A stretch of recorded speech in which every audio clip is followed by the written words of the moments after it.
I reckon he's going to go down the inside of him here.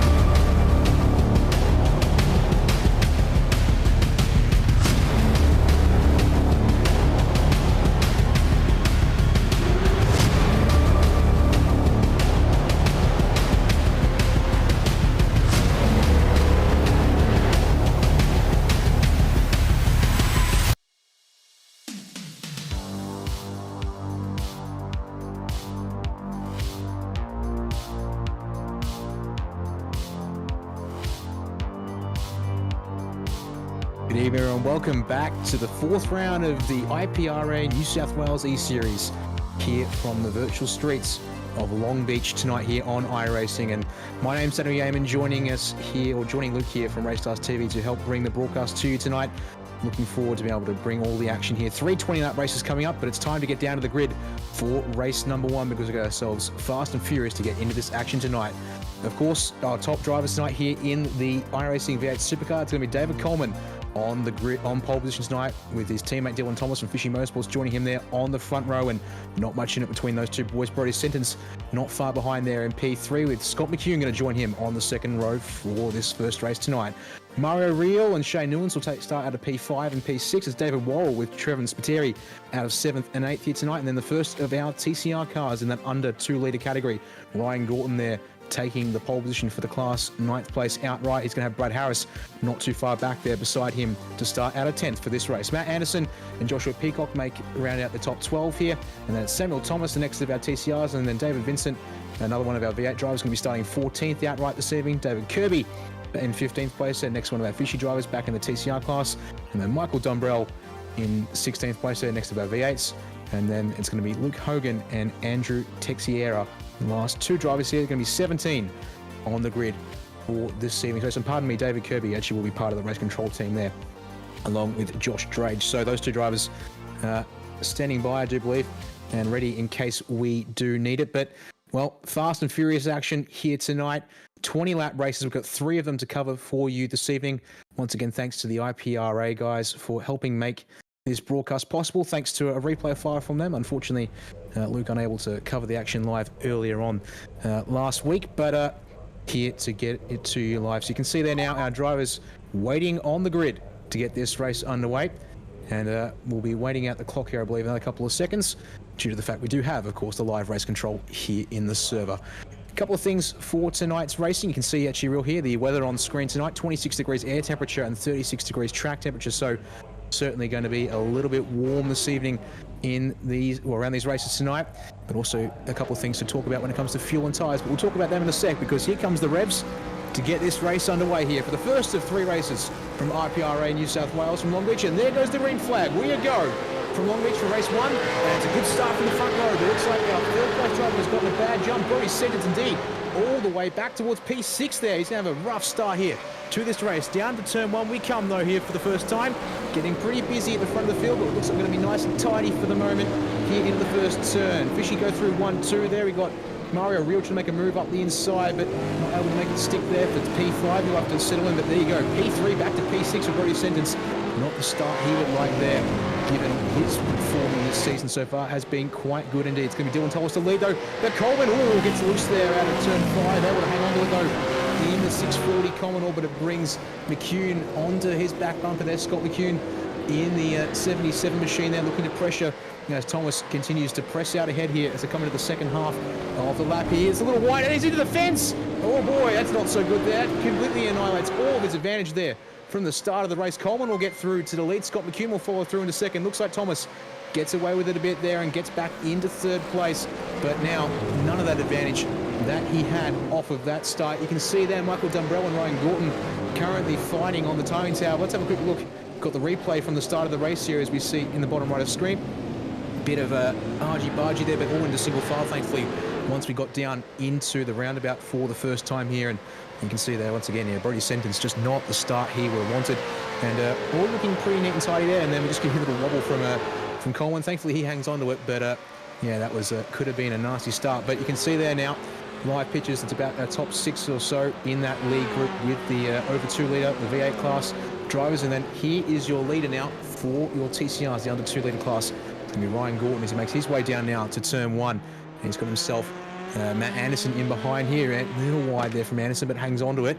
And Samuel Thomas further down the field, 819, has brought his car down onto the pit lane very early indeed there. So not the start he would like, unfortunately. We won't know what's happened to him at this stage as we check back in with the race leaders here. David Coleman continuing to hang on to the lead, but half a second, 6/10, not much of a gap at the moment. But if he can stay there for now, that will certainly be a pretty handy spot for him. Let's look back here at P6. Mario Real looking to try and apply the pressure to Brody Sentence and Shane Newens, who are side by side directly ahead of him. Down into turn 10 they come. And 2 wide can be done, and Sentence is actually well clear, I should say, by the time we get to the braking zone there. Newens not looking to fight that one too hard, so they sort themselves out here into the final hairpin at turn 11. And of course, single file through this corner. You can't get away with much more than that round here. So onto the power we go. A little wobble there from Real, but that's the tricky nature of these cars. Big engine, big power, of course, 650 horsepower from these V8 machines. And well, tonight they're running a bit of extra ballast as well. 100 kilograms of weight has been added to these cars tonight to try and bring them back in line a little bit, and maybe try and give a bit of a helping hand to the under 2 litre class guys. Of course, there is an overall championship to think about in the general scheme of things. And we focus in here on Brody Sentence because he is the championship leader for the over 2 litre category coming into the racing tonight, leading the series, that class, on 226 points, and has put in some very solid and consistent results all season long. Actually hasn't quite picked up a race win yet, but clearly showing you that patience is well rewarded here in this kind of racing. A little bit of trouble there at the roundabout, it looks like, for David Worrell in the 25 machine. In fact, oh my goodness, we've got several cars in the fence. Samuel Thomas there in the 819, got the number 17 there of Andrew Teixeira. Unfortunately, he's gotten involved in all that, it seems, and well, several cars coming undone there, and that's not any good for a lot of these drivers. You can see now Thomas and Teixeira now down a lap on the leaders here. We're only on the 3rd lap of this first race here tonight. Gap looking pretty close here at the front once again. Coleman still holding about a half-second advantage. If McCune can get a run off the hairpin here, he is closing in gradually here down the straight, but looks like Coleman might just be able to hang on. But look at that, nearly 0.3 of a second faster for McCune there in second versus Coleman on lap number 3 as we start the 4th lap of this first race. So one of the things I want to talk about real quick are the fuel limitations for this evening. Both cars running a 20% fuel tank restriction, which means that the supercars here tonight, they're looking at about 8 laps of fuel to a tank if they save a little bit. Otherwise, they might have to make it just a 7-lap run on these stints. And with 20 laps per race, that means we are going to see the supercars pit at least, well, they will pit twice, and they have no spare sets of tyres, as what they were informed. So going to have to make sure they look after the rears in particular, because you can see very easy to get the rears sideways and snapping as David Kirby has jumped into the safety car, but we don't need to worry about that because he's back there and standing by. Although it looks like so far so good for our drivers out here on track currently. You can see that there's your top 4 in screen, and well, McCune's had a very good lap so far. He's cut that gap down in half from about half a second to inside 3/10 now. Into the last couple of turns here at Longbeach. Don't think he's going to have something lined up. No, he sets to try and get the run off the hairpin, and indeed, nice wide entry. Try and straighten the exit and get the power down clean. But Coleman's got him covered this time by once again and getting away a little bit on the initial driveaway. So looking like he's doing a nice job there, and you can see Dylan Thomas, unfortunately, not quite got the pace in P3 at the moment, but he's holding steady there for the moment in the 818 Fishy Motorsports machine. It's just going to be a question of, does he have anything left in that car to fight back towards the end? Brody Sentence continuing to hold ground there, nice and steady in P4 for him. And then it's Mario Real there in P5. Personal best lap for Real last time by, as unfortunately one of his teammates, Michael Dumbrell, has to bring it down onto the lane. The 055 getting repairs there to fix up the front of that car. He will drop to the back of the group of the cars in the lead lap. And as Trent Spiteri goes through up into 7th outright, I see Dumbrell will drop in behind the top 3 in TCR as well. So Ryan Gordon coming through here. He's got Matt Anderson and Joshua Peacock in behind, and in fact, it's going to make it the top 4 in the TCR class. Should get through here on Michael Dumbrell as he makes his way back out onto the circuit. There's Peacock, the 3rd of our drivers in the 2 litre Tourer class, and just behind him is Brad Harris there, making it a P4 in that Hyundai TCR, chasing down the Hondas ahead of him. So the other thing with fuel tonight, of course, a 20% tank restriction for all the cars. The TCRs around here with their fuel burn, they're looking at about 13 laps, maybe stretch it to 14 laps. We'll have to wait and see if anyone tries to gamble on that one tonight, because that might make a bit of a difference in the pit stops. But of course, you have to balance that with how much time you lose out on track while trying to make that extra bit of fuel. You can see this time by Coleman, good lap from him, 120.7, personal best of the race so far, and able to extend his gap to almost a second over Scott McCune in P2. So doing a good job there. I think it's time. Let's jump on board with Coleman here as the race leader in this supercar and listen to the sounds of Longbeach here in IPRA New South Wales.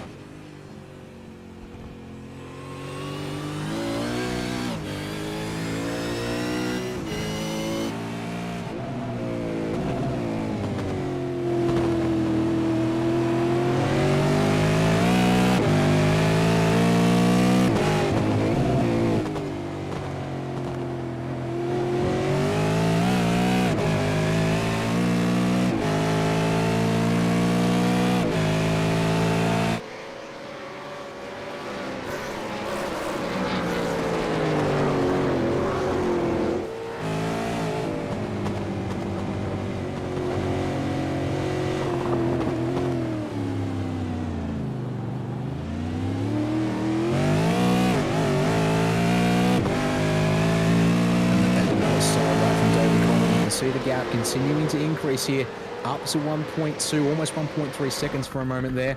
And while we were doing that, we also, in the background, Shane Newlands took to the pit lane in the number 73 supercar machine tonight. So he's dropped down into the back of the field. You can see 1 minute 11 behind the race leaders as we enjoy the chopper cam in. That's a little bit of traffic for the race leaders there. They're going to split the difference on that lap car there. I believe that's the number 17 of Andrew Teixeira. Almost, indeed it was, the number 17 still circling around here, but serious damage once again to the front of that car. That's going to be a bit of a handful, it seems, to get back to the pit lane. He's going to have to be careful to stay out of the way, but to the left side of the track he stays, and looks like that's going to be nice and easily sorted. Your top 5 in the supercar class, as well as one of the drivers who actually gets past him there for position. David Vincent in the, Luke Hogan there in the number 7 TCR car. Sorted out. But what's that done? It's absolutely destroyed the lead Coleman had there. So traffic at the worst possible time has taken away the advantage Coleman had. But end lap 7 here, we see now, does he come to the pit lane in the next couple of corners, or has he got enough fuel left in that car to stick it out and gamble on an 8 lap run here at the start of this race? He comes to the middle of the track and he is staying out, and he is going to be followed by Scott McCune here. So they have saved enough fuel, but Dylan Thomas, on the other hand, he will pull to the lane and get his first pit stop of tonight completed here onto the limiter here at Longbeach. It's a pretty slow crawl down the lane, 64 kilometers per hour. Will be a fairly lengthy there. Trevin Spiteri, oh no, the 156 has found the fence there. A little wide of the preferred line. Looks like he's gotten away with a pretty square brush on the tyres. And, well, currently in a bit of a world of his own there. You can see the Michael Dumbrell was the next one behind him. Although Dumbrell has already pitted in this race, went for a full lap opening stint. And that should be good enough to actually get to the end despite having had damage there for Dumbrell. Have a quick look at the... And there we go. Race control calling the safety car. Issue with the car slow on the start-finish line. So with that, we're going to have these guys all pull into the pit lane, surely, but Dumbrell's actually going to stay out despite that. So Andrew's going to hold position until somewhere. Oh, there it is. Come around. The number 17, Andrew Teixeira, has unfortunately come into some trouble there, and that will mean he will be going back to the pits at some point. No escape rule in this series, meaning he'll have to wait for permission to tow from race control. But you can see there, 9, 10, 11, 12, Trevin Spiteri, Ryan Gorton, Brad Harris, and David Worrell all bring it down onto the pit lane to get their, well, first service for the supercars done. But for Gorton and, pardon me, it's Brad Harris there with him in the TCR class, they should be good to the end with that pit stop, as we are going to the laps here in this race, thanks to the time limit, meaning we'll certainly get through all 20 laps here tonight, and your race leaders now can bring it down onto the lane and, well, make it the top 4. David, as I said, Dylan Thomas, first one down the lane, but thanks to the manual safety car in effect, we're not sure, he shouldn't get too much of an advantage here, and the guys behind, unless they had to fuel save our top 4, they should have been all right to keep their advantage. There is the safety car in the hands of David Kerr, picking up the first of our cars coming around here. It's actually 15th place. David Vincent is picked up at the moment. So just going to wait for the leaders who are coming out of pit lane now to join the safety car or train as it speaks. So there are your top two leaving the pit lane now. Coleman still leads Galt McCune, and they will go and join the safety car. You'll just see it there heading down into turn 6 on the other side of the wall here on Shoreline Drive at Longbeach. So Coleman, McCune stay as they were. Dylan Thomas gets back into 3rd place there with his early pit stop. And now a couple of drivers getting a chance to get back on the lead lap here and get back to chance to fight with the leading group here as the leaders continue to circulate around to the safety car here. Just see the 55 in front of Coleman. There's David Vincent, who's currently a lap down for him, unfortunately, but he should get a lap back here with the cycle. There's a couple more drivers. Matt Anderson, Joshua Peacock going a lap longer in the TCRs. They're now cycling their way out of the pit lane. You should see Ryan Gorton go back to the race leader there in a moment's time as we continue to watch here our overall race leader David Coleman come around to pick up the safety car here at the end of lap 9 of 20. First of 3 races here tonight for IPRA New South Wales eSeries. So plenty of action to get through tonight. It would seem, you know, pretty interesting and slightly busy one for this one already. So there we go. Safety car has now picked up the race leaders. And this should mean that the field is more or less sorted out here as Samuel Thomas, the only driver left a lap down, as unfortunately 3 laps down for Andrew Texiera. I do believe we'd be unlikely to see that car back out on track tonight there from 17th place. And the number 17, unfortunately, sort of matching up there, 17th for number 17. It looks like that will be the end of his first race here tonight, but hopefully a chance to get back out for races 2 and 3 later on. So we now await for the rest of the field to come around and pick up the safety car. Got a couple of drivers still to come around. Next, top 6 have joined the queue. So Shane Newlands is just coming into the hairpin. He'll be the next to pick up the train. He's currently following Samuel Thomas in 16th as well. So hopefully Thomas gets a chance. He might actually, I think, also to be honest, he might actually be staying in the train as is, because he has gone back to 1 lap down. He may have been 2 laps down in his case, unfortunately. So we'll wait and see what they do about Samuel, because don't want to, hopefully, don't want to get in the way of the guys on the lead lap fighting, but we will see how things play out here once we get this race restarted. So lights out on the safety car, 1 to green here at this time. And what we'll do is we'll just take a moment here before we go back to green, and then get ready to call the next half of this race as we're coming to the halfway stage here of race 1 tonight.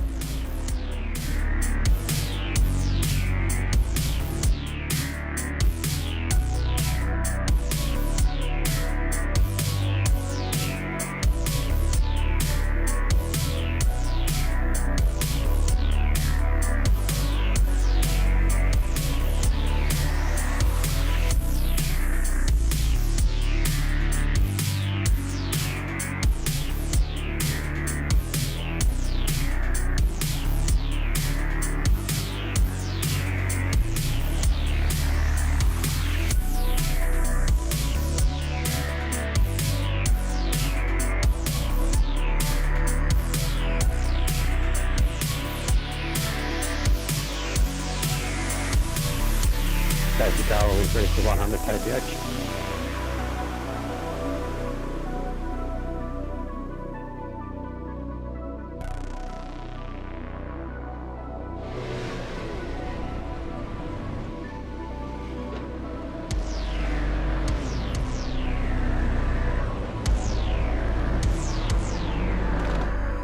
Safety car being flat. I'll let you know when he's pulling away from the field.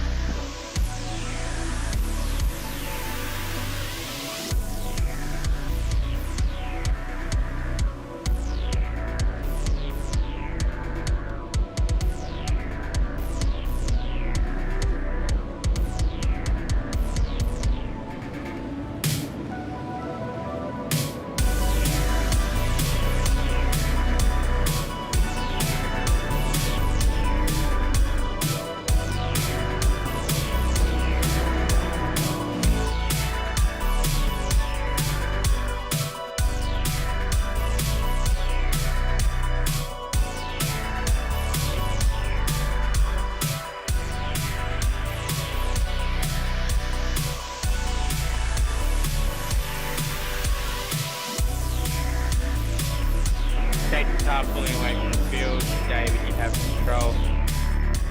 I'll let you know when safety cars in pit lane. Alright, there we go.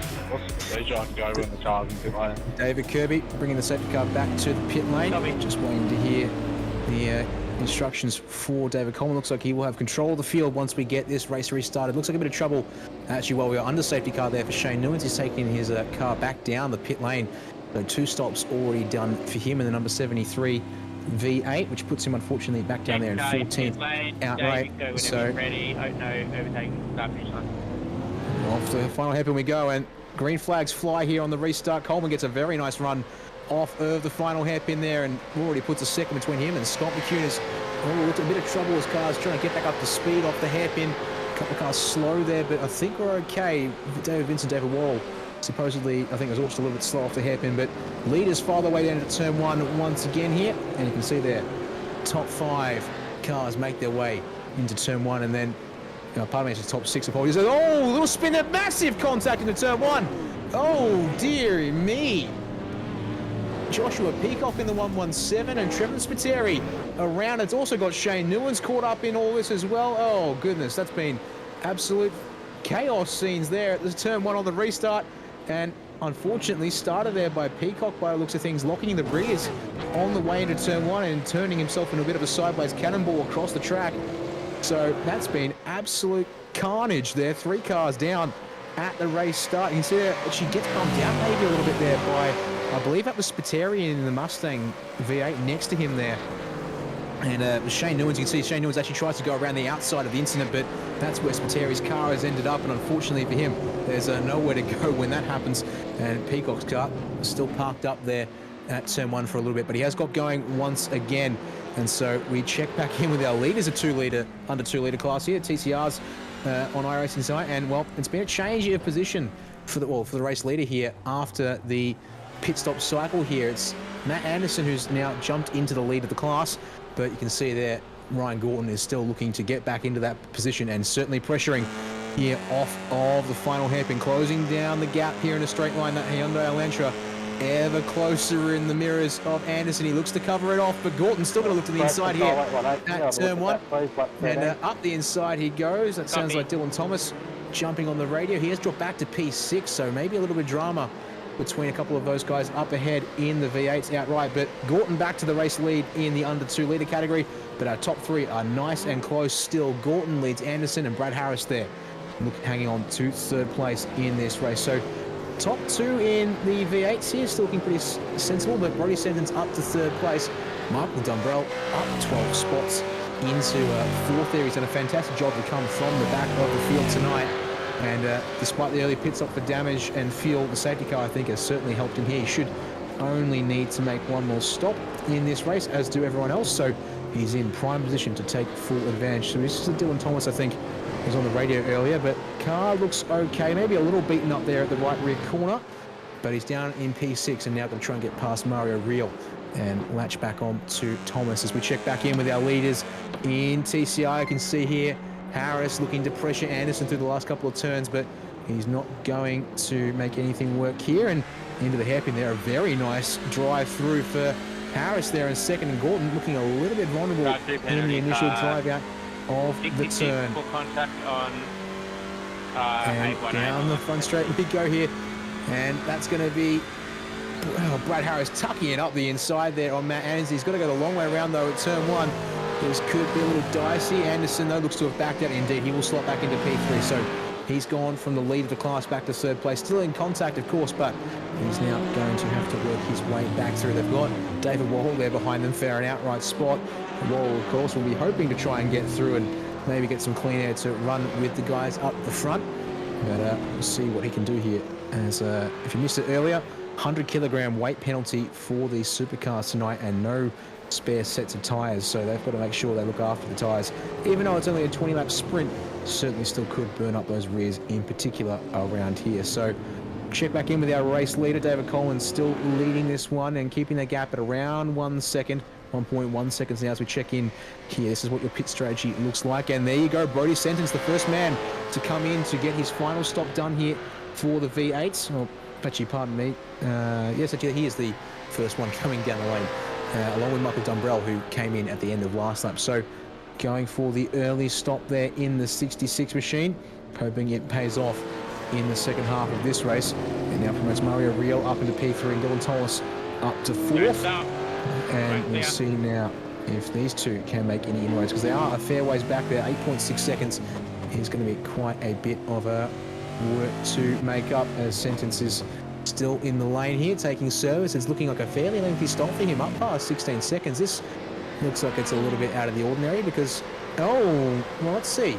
Clock's still ticking. I reckon Sentence has made a mistake here on the pit entry and got himself a penalty, because our first stops for these cars, which would have been a full refill, we're looking at 11, 12 seconds for these guys. So trouble out on track for Brody Sentence, and gets away again. 31 seconds stationary.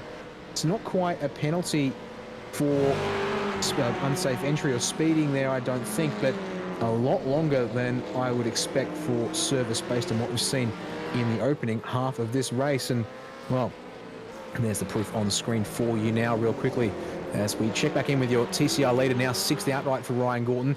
And they've dropped Matt Anderson there, so a little bit of trouble for Anderson on that lap there. And we'll hopefully see that, well, the delta is going to be about 2 seconds. It's a little unexpected there, but hopefully still going along nice and steady there in the 118 Honda. But now got a lot of work to do if he wants to close up to the top two, who you can see there. Look at that. 2, 3, 4 tenths in it. Not much between these two guys as they come off of the hairpin. David Worrell hits directly ahead of them, so they will now get promoted to 5th and 6th outright. And now, what can Brad Harris do? Down the front straight, he's looking to the outside for turn 1, gets underneath Gorton here. So side-by-side drag race around the kink in the front stretch here. Down shoreline drive at Longbeach. Gorton controls the apex here for turn 1, but Harris is late on the brakes, and Harris is going to swing across the nose at turn 1. A very decisive move there from Brad Harris. Gets himself to the lead of the under 2 litre class drivers here tonight. Now 5th outright.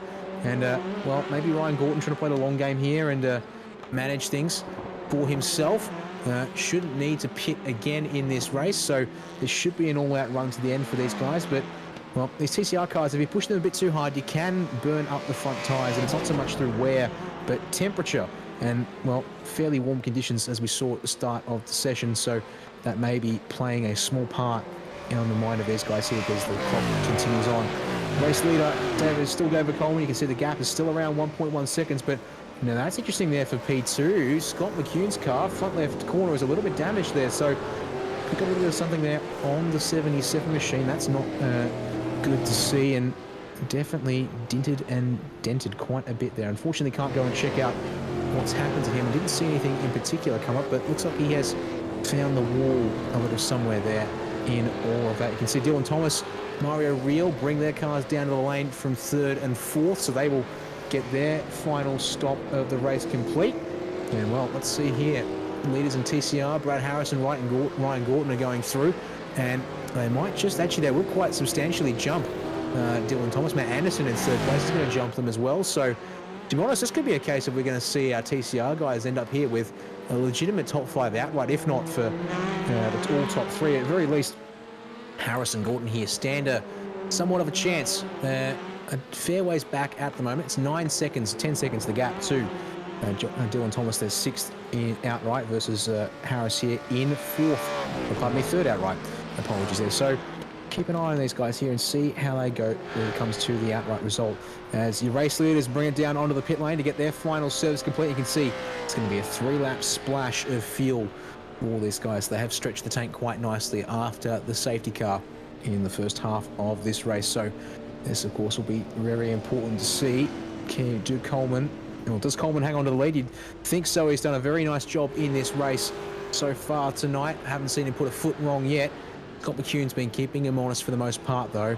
So it's $1 million question as to what happens next. A short stop, 6.7 seconds for Coleman. He's going to fill that one nice and short. In fact, Scott McCune looks like he's actually filled the tank all the way back up. So unfortunately for him, he drops about 5 seconds in the pit stop alone there. So David Coleman, it's now very much his race to lose. He will come back out onto the circuit there at turn 1. And looks like it's going to be Brad Harris and Ryan Gorton to stay in 3rd and 4th outright here on the track. It's just a question of can Dylan Thomas catch him? He's caught them by about 4 seconds on that last lap, so he should get back through just in time for the end of this first race here tonight. You can see, have a look at our personal best laps. Everyone in the race, about 6 seconds the difference between our over 2 litre V8 drivers and the under 2 litre TCR drivers tonight. So on that numbers, Dylan Thomas should be back through into third place outright at the end of race 1. All going nice and orderly for him when that comes around. You can see it's Scott McCune with the fastest lap in the race, but unfortunately there, a bit of a strategic error in the pit stop means he is a long way off of David Coleman. So all clean sailing, it would seem, for the number 640. You can see 13 seconds up the road to the next car, which will be the lap traffic of David Vincent, and never mind that, because Vincent's just come down the pit lane, so he's going to have even more of a clear track here for the 640. So this should be a fairly straightforward run Michael. to the line for him. A couple of drivers pulling into the pits there, and David Wall jumping on the radio. Interesting. That's Shane Newlands behind. In fact, a little crash for David Wall, unfortunately, and possibly tripping up Michael Dumbrell.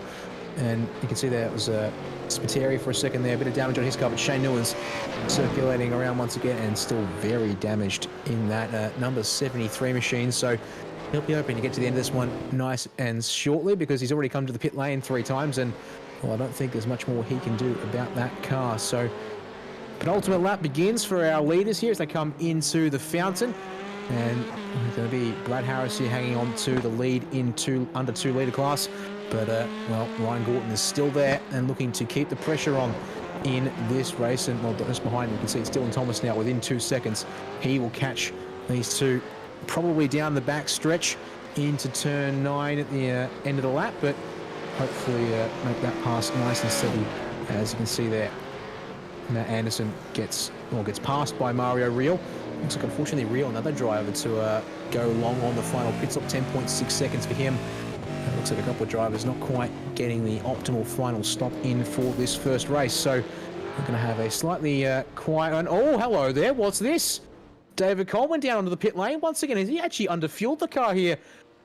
Now, that's incredible, because I was thinking a short final stop makes sense, but looks like he's made quite the error here, which means it's going to be Scott McCune's race to take now. He takes the white flag from Barney at the line here, and, well, looks like we're going to have ourselves a TCR car hanging on to an outright podium spot, as Dylan Thomas hasn't quite gotten around Ryan Gordon yet. In fact, in doing so, he's actually opened a big gap between the two TCR cars here tonight. He'll go through to second place on the road, but, well, surprise at the dying moments of the race there. I thought David Coleman had that sorted, quick final stop to get his final bit of fuel in the car, and away he would go, but unfortunately looks to have short-filled the car, and so he comes back out all the way down in 7th place. That's certainly been a pit stop for horror show there. So here's your race leader now. Scott McCune has got half a lap to go and just needs to get past Luke Hogan here, who keeps the door nice and open there into turn number 8, thankfully, and now less than half a lap to go for McCune. So, well, didn't think he was going to win tonight, this first race at this stage, to be honest, and now holds a 12-second lead, which means it's going to have to be a mistake from him in the final couple of turns, and gets through turn 9 without any fuss, and nice and gentle, it looks like, through turn 10 here. So down into the hairpin for the final time in the first of 3 races here tonight. Scott McCune brings it around the corner for the number 77 entry there, and he's going to take the checkered flag here for our first race from Longbeach, and he will be the unexpected but certainly well-deserved race winner here for number 1 of 3 tonight for IPRA New South Wales eSeries. Dylan Thomas, after starting so strongly and a bit of a mistake from him, he will slot into second place outright tonight, and there's your TCR winner, Brad Harris. He will get across the line third outright, as well as Mario Real gets just home in 4th outright. Did Ryan Gordon there run out of fuel perhaps at the end of that one, having to limp that one across the line, and gave up a spot there to Real. They didn't need to do so. So, well, let's have a quick look at the results here from the first of our 3 races tonight. Scott McCune, the surprise race winner, but as I said, well-deserved nonetheless, able to keep the pressure on David Coleman, all race long there. But he comes away the race leader, the 77, ahead of Coleman's teammate, Dylan Thomas, in the 818 for Fishy Motorsports. Brad Harris leads home the under 2 litre class here in that number 74 machine after a fantastic final stint. He takes third outright. Mario Real next in line, 3rd place for our over 2 litres there in the 777 entry for Hypersonic Racing, and then Ryan Gorton, after a good opening part of the race, will round out our top 5 here 5 for minute that warm-up, one. and then straight back to the feature. There will be a All 2 right. minute. There we go. Short warm-up for this race. What we'll do here is we'll take a quick break here to give myself a little bit of a recharge, and then we'll get ready for the next of our races here, another 20-lap affair coming up here for the IPRA New South Wales eSeries, 4th round from virtual Longbeach here tonight.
Some lovely shots here from Microsoft Flight Simulator. Thanks to Luke on the production feed tonight here at Longbeach. But let's have a look at the grid for the main event here tonight. Of course, it's going to be our results from race number 1, but we will be sorting things here. Pardon me, that actually looks like our grid for the first race there, because David Coleman on pole from Dylan Thomas, and our TCR cars back there in 9th and 10th. So hopefully that's just a small timing glitch there, and we'll have the second race for you here in a second, and get things underway in just a moment's time. So you can see here they start gridding up once again, and yes, there we go. So there's our grid with a couple of our TCR cars mixed in indeed. So results from race 1 dictating the grid for race 2. This will make the start a little bit chaotic, of course. Going to have our TCR cars be quite a bit slower off the line once they get going. Obviously, there's the V8s here. They might get a little bit interesting with the wheel spin. So just to remind you of your race results, David Coleman will be on the outside, on the right side of the screen with the pole position slot. And pardon me, actually, let's have a look at it here. Scott McCune, apologies. He will be taking the grid spot there for the 77 number 1. He's got Dylan Thomas on the inside there for the front row. He'll be Brad Harris then with Mario Reel for row 2. Ryan Gorton, third row's got David Coleman alongside him there in P6, and then it's Matt Anderson and Brody Sentence in 7th and 8th, and then Michael Dumbrell, Joshua Peacock for 9th and 10th, David Worrell, Luke Hogan for 11th and 12th, Trevin Spiteri, Shane Newens, our first all V8 row there, back on the 7th, and it's David Vincent and Samuel Thomas, another split row, and then Andrew Tixera, the last of our cars. 17 drivers here tonight for the 4th round of IPRA New South Wales. So a couple of seconds left on the grid timer. So we'll listen out for the revs to rise once again here. Another 20 laps on the board, which means, of course, more pit stops to come here for these cars. 1 for the TCRs, 2 for the V8s. Hopefully won't need a safety car here. But the revs come back up here for race number 2 or 3 tonight. And we get ready to get this race underway.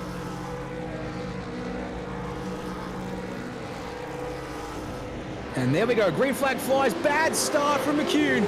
He's going to drop back a long way on the inside line there, back to P4. It's a disaster for your race 1 winner. Make that P5 as they come flying down the inside of the kink on Shoreline Drive. It's going to be Dylan Thomas to the lead once again.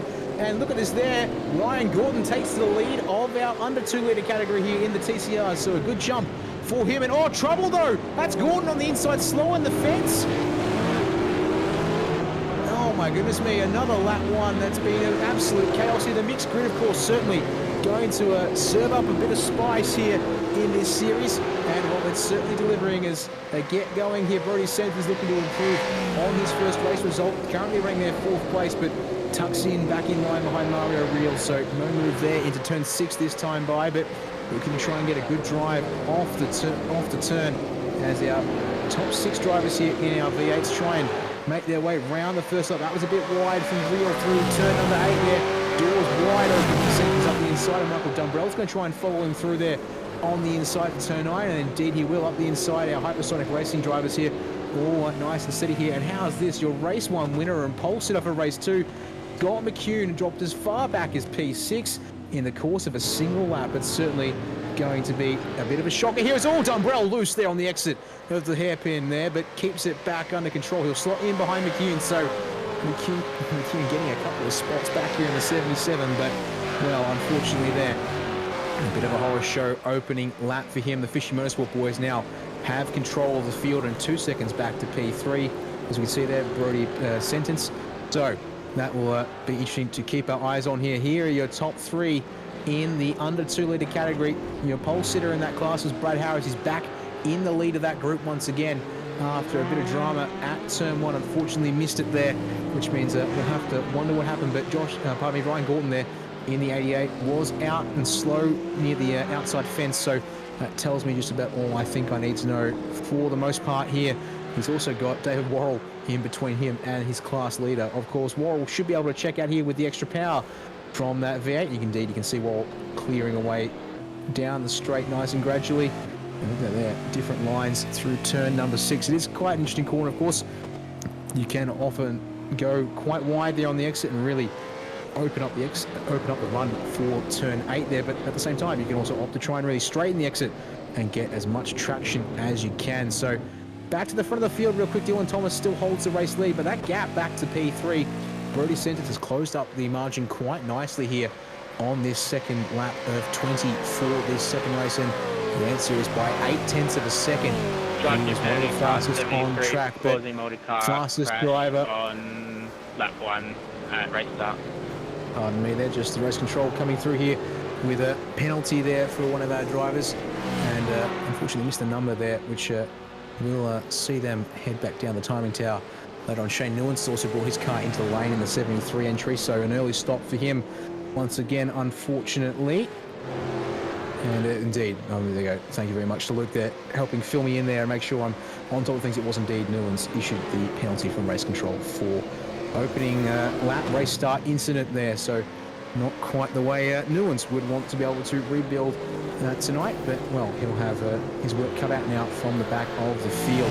So here's your top 5 outright and also in our over 2 litre category for this evening. And well, Brody Sentence still hanging on there, well, not hanging on I should say, but doing quite nicely there in 3rd place. Hasn't quite closed the gap up as much as we saw last time around. Fastest driver out there was Scott McCune in 4th place, a 120.8 for him, his best time. You can see on this lap he's not quite pushed the boundaries as much, it would seem. He's got his teammate Michael Dumbrell following along quite nicely behind him there as they come down the front stretch here to get the 4th lap of this race, and away back into the 121s, but personal best from Brody Sentence that time around, gets another 2/10 out of the race leader at least, but going to be a bit more gradual progress it seems. As traffic here for our race leaders as one of our TCR cars has to pull off to the side. I believe I saw Joshua Peacock's name fly up there on screen for a moment, and indeed he has now 1 lap down.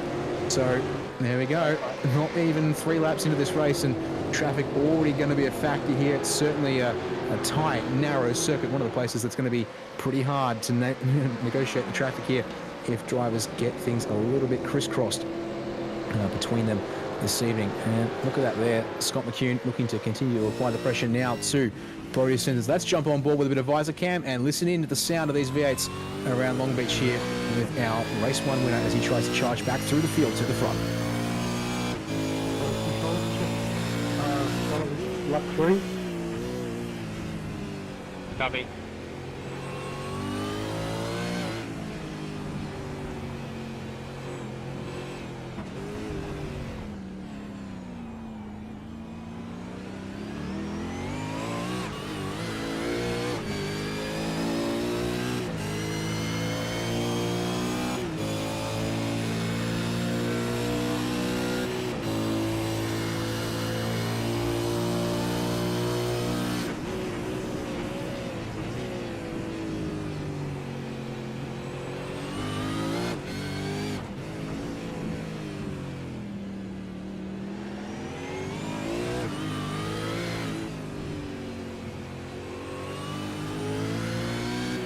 And that's some very interesting angles there, and clearly shows just how hard you're pushing this car around this circuit as we go on board there with Scott McCune. A fantastic lap from him.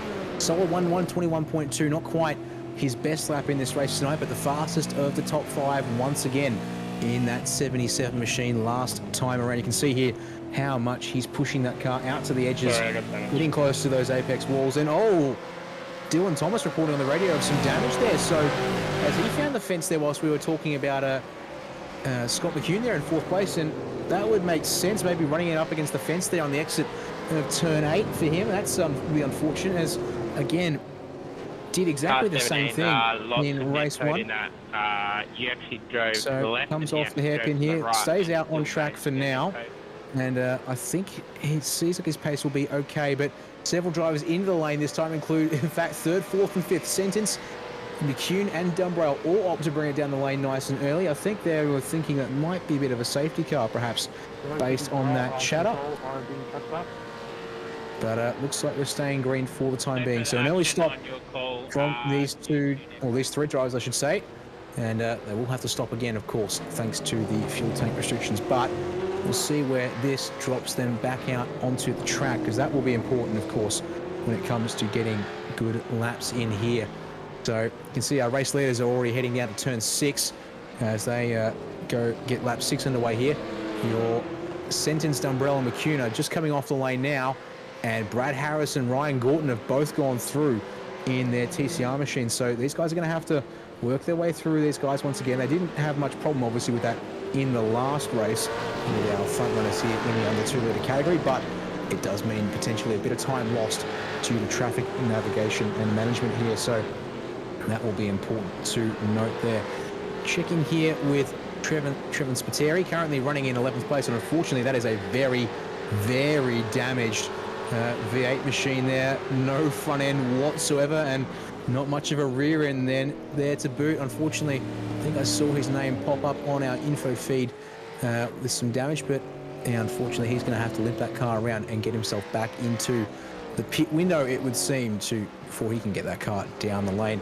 Race leaders stay out for another lap here, so the undercut by 2 laps. We'll have to wait and see if it works out for those guys, but they're going to go at least 7 here tonight in the front of the field. Our Fishy Motorsports pair, look, they're managing the pace quite nicely, but Dylan Thomas has slowed down to a 1:22.0, which is a little bit off his pace from earlier on. We'll have to wait and see, though, how that affects things, because Sentence is still back in P7.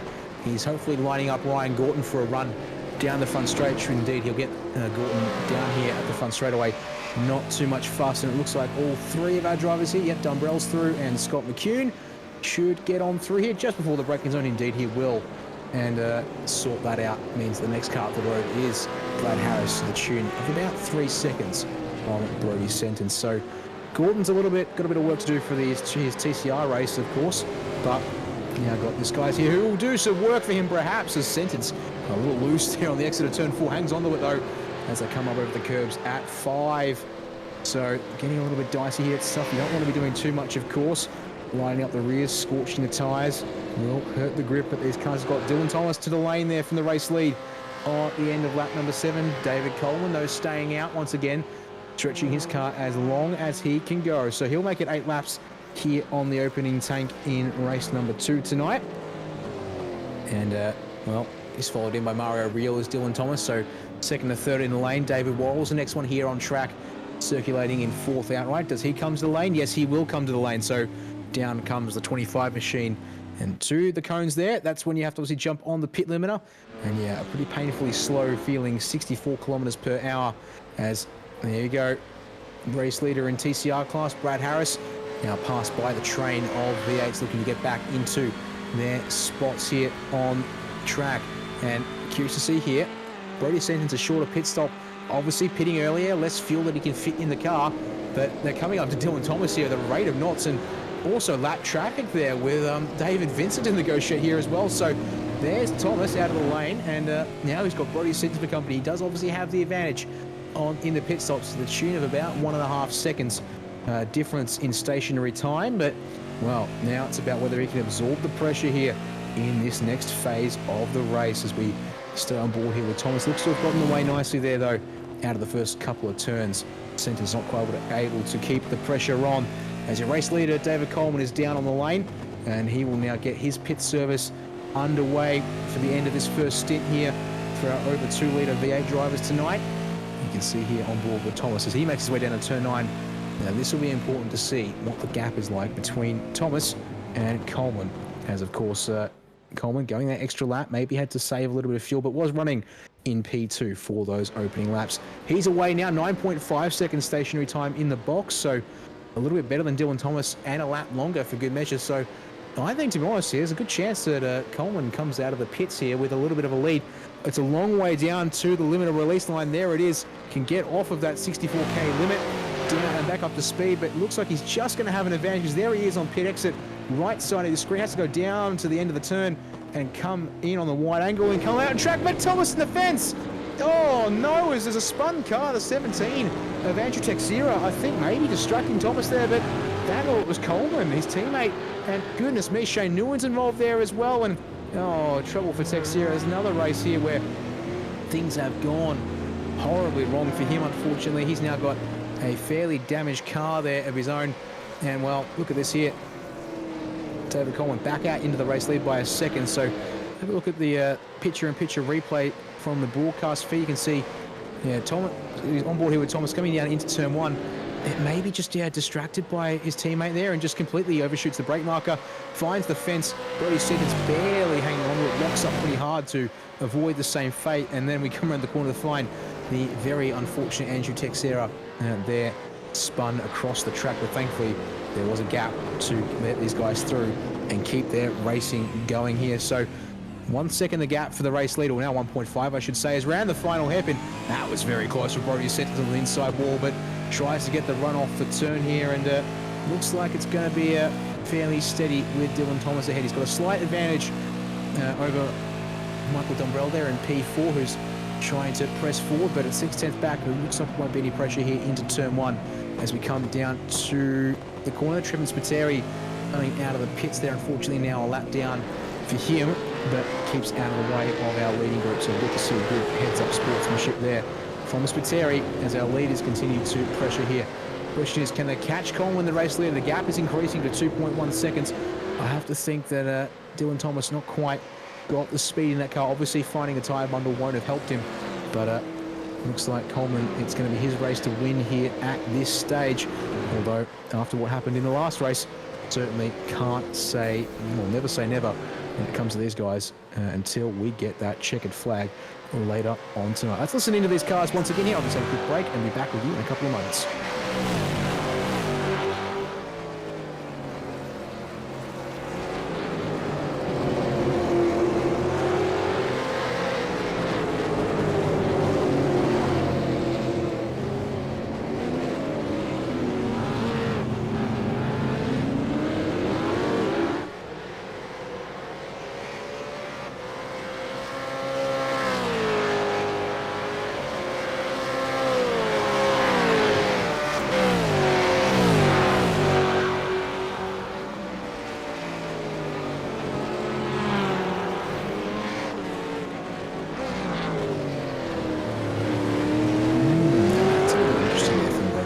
Coming to the pit lane at the start of lap number 11. Now that might be, well, my numbers were I just did some brief calculations earlier on before I started the broadcast tonight. That will not be enough.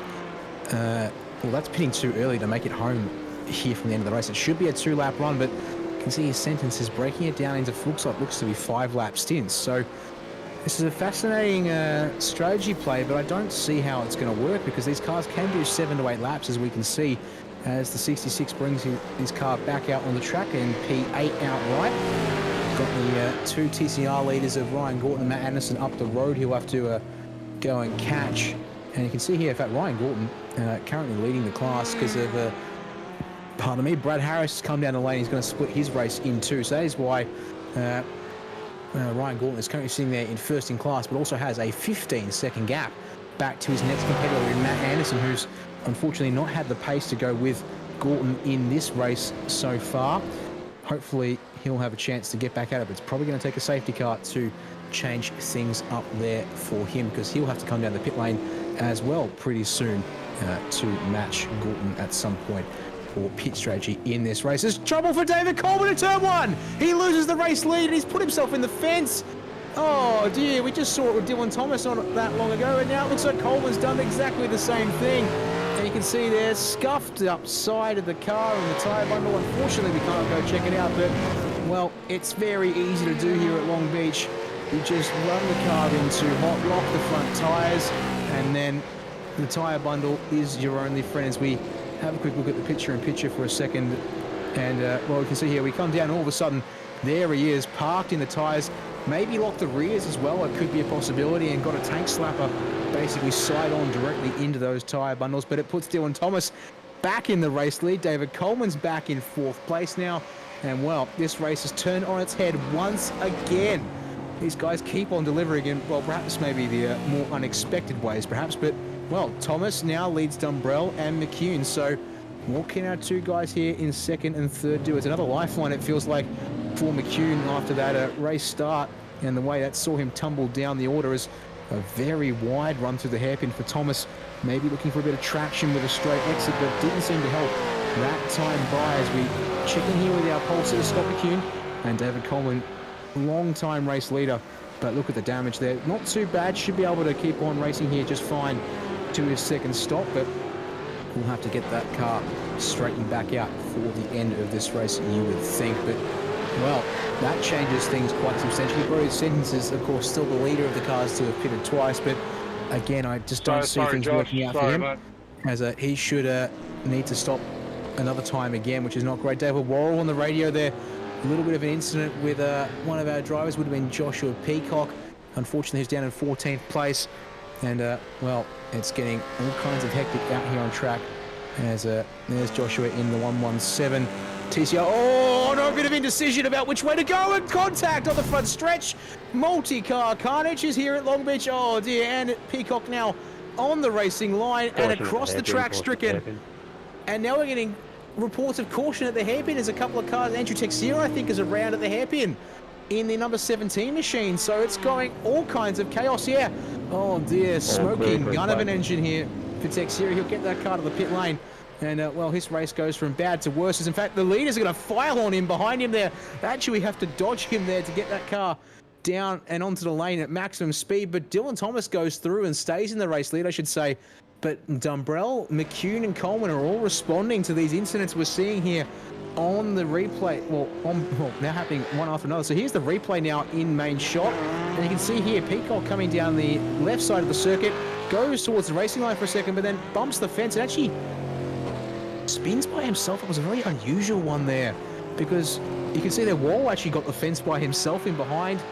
Some hefty kind of netcode if there was contact between the two of them there in that incident. So that is not what they would want. He's brought his sentence back to live pitches once again, and he's still running there 6th place, but, well, its next couple of guys are coming out of lane just now. They're coming off the limiter. I don't think Sentence is going to get back in front of these guys, and indeed, no. They come out down to the pit exit line here, and they are well and truly ahead, and they are fueled to the end, whereas I am certain Sentence is short-filled and will have to come in one more time. Ooh, almost finds the tyres there at turn 1, but he hangs on to it for now as he comes through the roundabout here on lap number 14 of 20 for this second race. Your race leader here is Dylan Thomas. A second chance for him now. Can he brings it into the lane this time by? He does indeed, so he will keep it fairly even stints to the end of the race, make it a 6-lap final. Mario Real, the next car out on track here in the 777 for Hypersonic Racing. When does he come down the lane? He's got here Spiteri to negotiate here. Unfortunately, Spiteri minding his business here, a lap down on the leader, but, well, trying to keep up the pace here. And they will both come into the pits. Maybe no, Spiteri moves to the inside to give up the space, but Real's bringing that car down to the lane to get his final pit stop complete. So this will be important. David Coleman versus Dylan Thomas, who comes out at the head of the train. And once again, hang on, what has happened? Oh no, well, we've been talking about all this trouble for Scott McCune somewhere on the circuit. Has had a crash of some kind, so unfortunately the 77 has dropped out of the lead group of cars here and was, well, in contention for a second win there perhaps tonight. And, well, I don't see that happening as Dylan Thomas is off the lane. And Dylan Thomas is well ahead of these guys here with an extra lap under his belt. So looks like a bit of trouble for the guys here on this undercut attempt, because the gap certainly wasn't 2 seconds when these guys all came into the pits. So well done to Dylan Thomas. Played the strategy card right here, it would seem, but he's got to negotiate the final 5.5 laps to get this race done here for the second of 3 tonight. And well, when you have a teammate in P2 in the form of David Coleman tonight, it should be hopefully possible for him to seal the deal, but we'll have to wait and see. You can see there are also 14 drivers still circulating. Unfortunately, Joshua Peacock, David Vincent, Andrew Texera have all opted to retire their cars, I do believe. They've been in the pits for several minutes each. And well, here is your race leader once again in the under 2 litre category, TCR Class 2 tonight. Brad Harris, after a really good run there at the final half of race 1, he's looked pretty much uncontested here in race 2, and you can see there on the relative in the bottom right of screen, nearly a 4-second gap back to Ryan Gordon. And well, been a clean pair of hands for both these drivers so far tonight, but Harris has had the edge so far. As we jump on board with Gordon here, and let's actually listen in to these TCR cars around Longbeach. We had a bit of time for the V8s, but let's see how these little 2 litre machines go around here.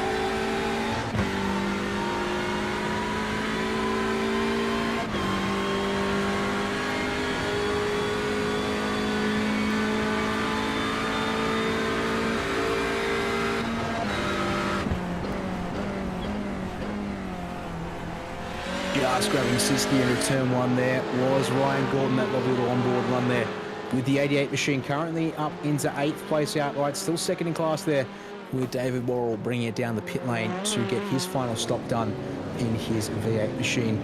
Back to our race leaders for a second here. You can see Dylan Thomas, the gap is coming down once again, so Thomas not quite got the pace of David Coleman, it seems, but the question is, what can he do about it here to end this race? The answer is he loses about 4/10 of a second to his teammate there in P2. So Coleman clearly got the blinkers on and looking to charge ahead to finish this one up. So it's going to be about who keeps it out of the wall, I think, between these two to wrap things up tonight. Let's have a look here.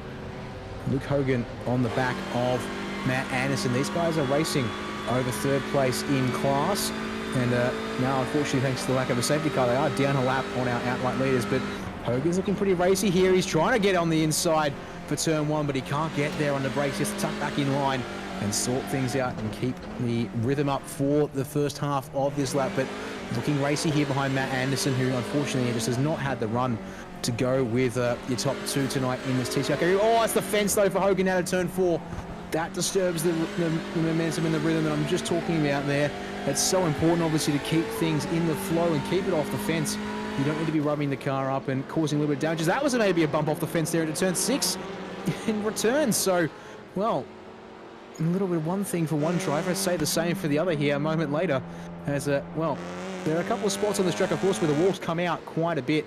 You have to be very careful of them. That turn there, number 8, is obviously a very clear example of that, because you don't want to be giving up too much space. That compromises your speed and your momentum, but you have to give the wall some respect through that corner, and then you can push too wide there, but neither driver does this time through turn 9.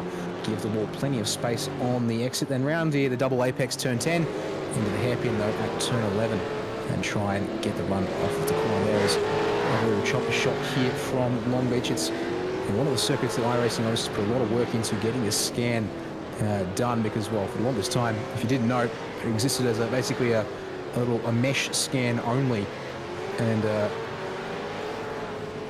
only recently finally got the job done. But let's worry about track talk later, because up the inside goes, Hogan gets it done, I think. No, contact between the two on the exit of turn 1. Anderson still there, I think, with a bit of overlap, causes a bit of contact there, unfortunately. I have to wait and see what race control thinks of that one there, but, well, it was looking like it was going to be a great little scrap there out of turn 1 in the opening sector of this race, but unfortunately there, Anderson comes out the winner of all that, and Hogan is slotted in behind him, but there's now about 7 seconds back, and it's going to be a lot of an ask to get that back there before this race ends, because there's not long left in this one. 2 laps to go here at the line for your race leaders as they come out of the hairpin to start this penultimate lap there. Michael Dumbrell's holding on nicely there in P3, but if he hit the lap time across the line, he does improve by 0.4 of a second, but it's going to need a lot more than that if he wants to catch the Fisher Motorsports duo up front. Now you can look here at your fastest lap times in the race. It still belongs to Scott McCune. That 1:20.8 set back on the second lap of this race, if I'm not mistaken. The pace setter tonight by 0.2. Oh, pardon me. Yeah, 0.2 is about right, actually, I should say. But unfortunately, a little bit of trouble after that second pit stop has put McCune back in P4. So it will be likely finishing spot for him, because he is a fair ways back from this lead trio that we can see here in shot. And once again, 1:26s for your leading drivers in that under 2 litre category in Brad Harris and Ryan Gordon. So pace differential keeping pretty steady here as we check in with a couple of drivers back here. 11th and 12th outright, actually technically racing for position there. Dylan and Dave, get past guys. Trevor Spiteri, of course, there in the V8 car tonight, will obviously be able to pull away here from Luke Hogan there, now down a spot on him. The 12th outright as he continues to recover after that Turn 1 incident with Matt Anderson a lap ago, unfortunately. So round the hairpin for the penultimate time here for your race leaders here in the V8. So it's going to be Dylan Thomas who will take the white flag ahead of his teammate David Coleman. The question is, are we going to see any last lap scrap between our 2 drivers here? Looks like it's not going to be anything serious at this stage, because they are matching pretty similar lap times here. Coleman not pushing too hard, I don't think. And actually being reminded, advised, there's a lot of fuel saving going on. Unfortunately, I'm not able to hear too much of the cars myself this evening, which means that I am going to be relying on a bit of information about that stuff. So, well, not too surprising there, to be honest, given that Coleman, lap 13, he pitted, and we saw that he definitely struggled a bit with fuel in the final race, first race, I should say, going for that short stop at the end of that one and not quite getting it right. So, he will be trying to make sure he gets this one sealed up and delivered to the end of this race here. Dylan Thomas now about 1/3 of a lap to go here into turn 8. He comes, keep it off the walls here, and nicely done there through that time by. After the last couple of times we've seen a bit of trouble there at that turn, but well, it's the kind of track that causes a bit of drama every now and again. They get past one of our lap cars there, Samuel Thomas there in the 819 machine.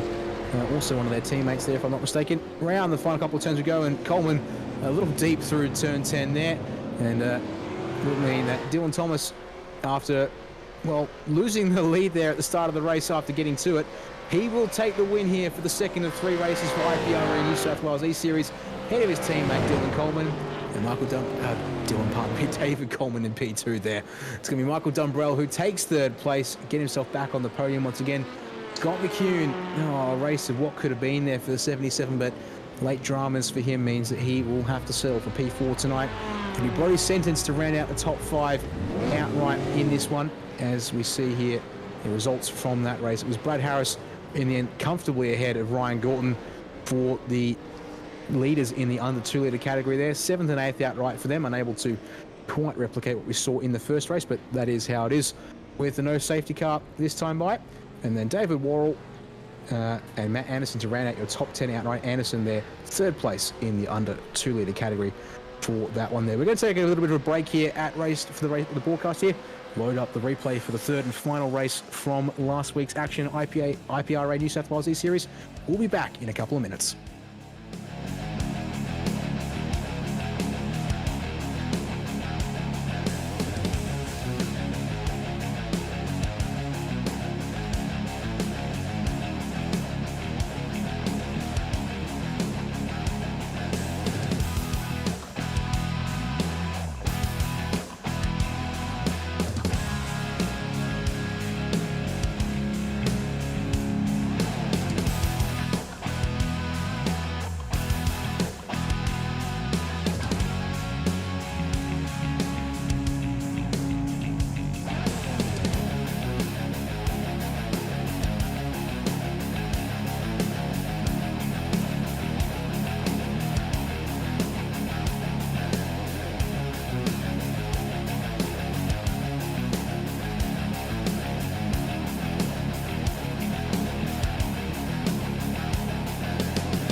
third and final race. We'll be with you in just a moment's time here for the fourth round of the Improved Production Racing Association of New South Wales' eSeries here on iRacing. We'll be a couple of minutes before we get this one underway, but if you haven't been with us yet so far, thanks for tuning in this evening here, RACESTARS TV on Facebook and YouTube, Tiapan Events on, RACESTARS TV is on Facebook and Twitch. My apologies, it's Tiapan Events.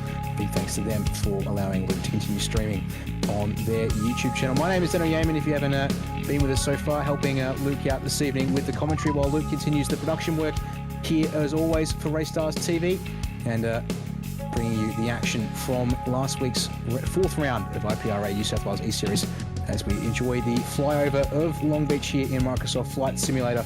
Obviously a fantastic spot here on the coast of California, and actually in the heart of, pardon me, I actually don't know the city where Longbeach is located, but obviously a very lovely suburban and metropolis atmosphere in the background here down on the shoreline. And so sea on one side, skyscrapers on the other. It certainly makes for a lovely bit of scenery and a tight, twisty, but world-famous and world-renowned racetrack in the, around the world, I guess. So, going to have the third and final race for this one here in a second. They'll line up as per the results from the third race here. So, that reminds you how they went. It's going to be Dylan Thomas starting on the pole for the third and final race here on the right side of your screen. He's got his teammate David Coleman, who will start out of P2 in the 640 machine. And then third place will go to Michael Dumbrell. In behind there, Scott McCune in the 77 will start out of P4 tonight. And you can see there, Brody Sentence lining up out of P5, third row on the right side of screen there.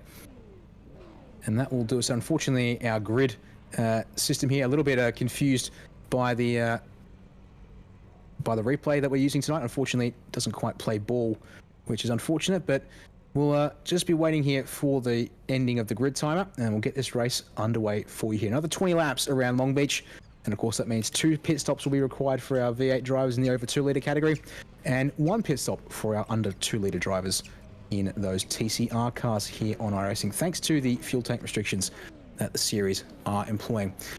I think what we can do is, while we're waiting for the grid, let's have a quick talk about the championship standings for the series. Coming into tonight, of course, both categories have their championship standings that are to be considered. Ryan Gorton was leading the under 2 litre championship by a healthy 38 points over Matt Anderson. Joshua Peacock just behind him in third place.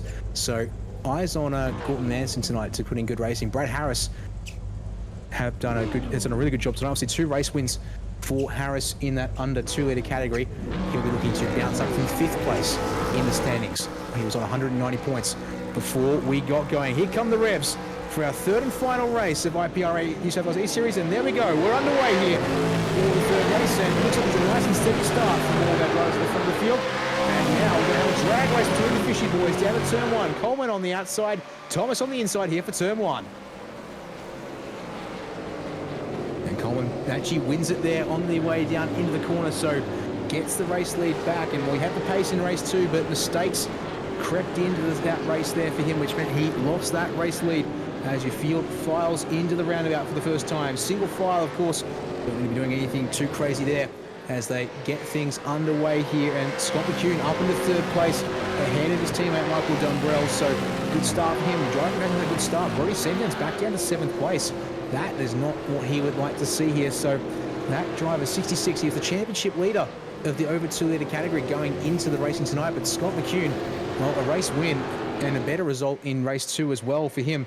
Will certainly be looking pretty tight, and the challenge there for that title fight there. We'll talk about that after the race wraps up here, of course, because we do have those championship points ready to talk about after all is said and done here. Trippin Spiteri, haven't talked about him too much tonight. Obviously, now unfortunately been in the wars a couple of times this evening, so hoping for a bit of better fortune around the Longbeach streets here for this third and final race. Looks to be okay so far as, well, there we go, someone in the pit lane. Brody Sentence once again in the pits very early. Now that is interesting. Has he possibly jumped the starts?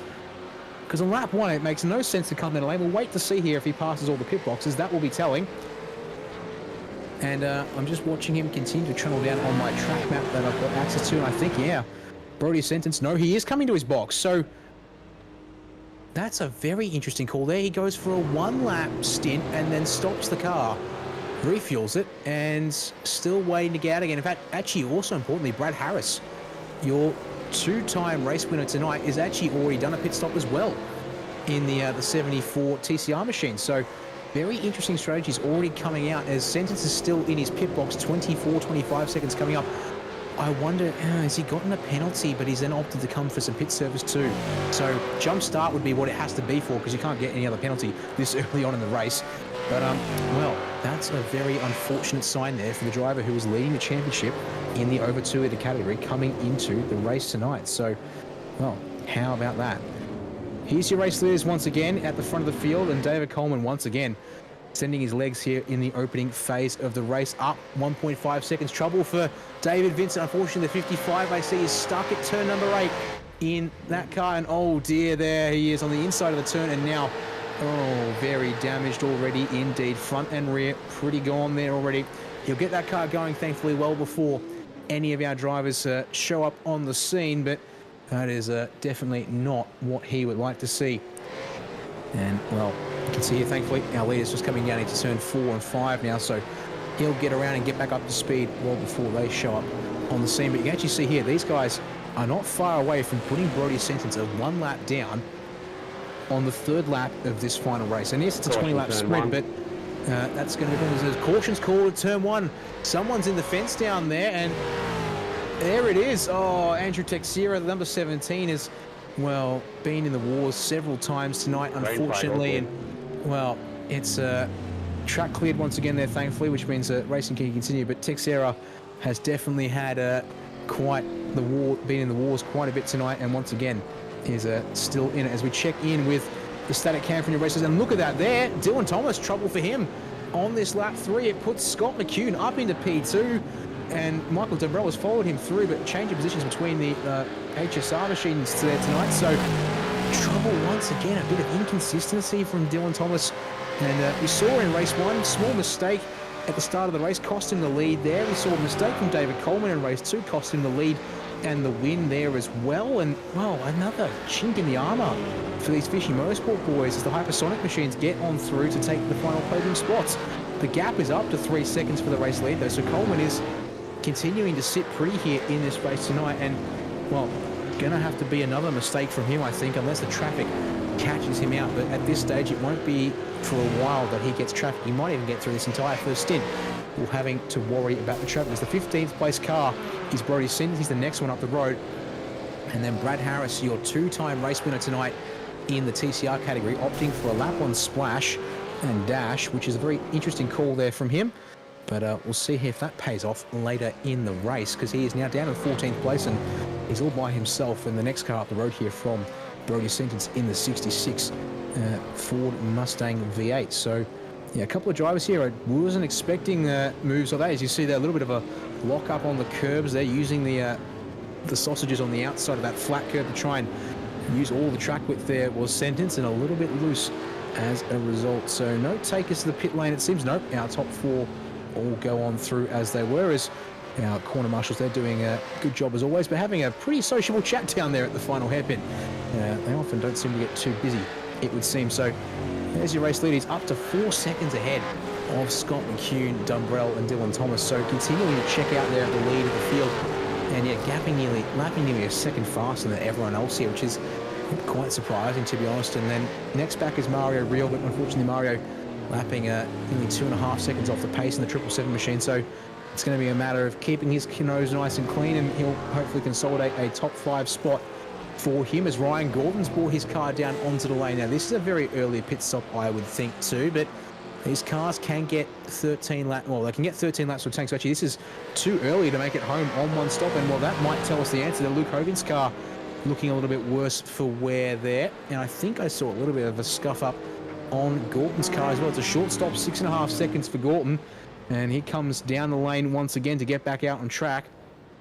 But that's quite possibly your top 2 in the under 2-litre category, having had really good races so far tonight, now having to do something a little bit off strategy and really hope for a safety car to bring things back into play for them here tonight. On board with second place, Scott McCune still holding on to that spot, but he's got his teammate Michael Dumbrell to keep them company. Let's jump on board. Let's stay on board here with McCune and Dumbrell. Listen on to these cars as they make their way around a lap at Longbeach here.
Thanks to Michael Dumbrell and Scott McCune getting that second and third. Oh, while we were doing that there, I was taking a moment to look at a couple of things, and trouble for Dylan Thomas once again. The 818 machine has come unstuck partway around the lap, and unfortunately now sits all by himself there. Mario Real actually in with a chance of potentially pressuring there for that fourth place, and look at the side of that car. So that may have happened, well, one of the right-hand turns on the circuit.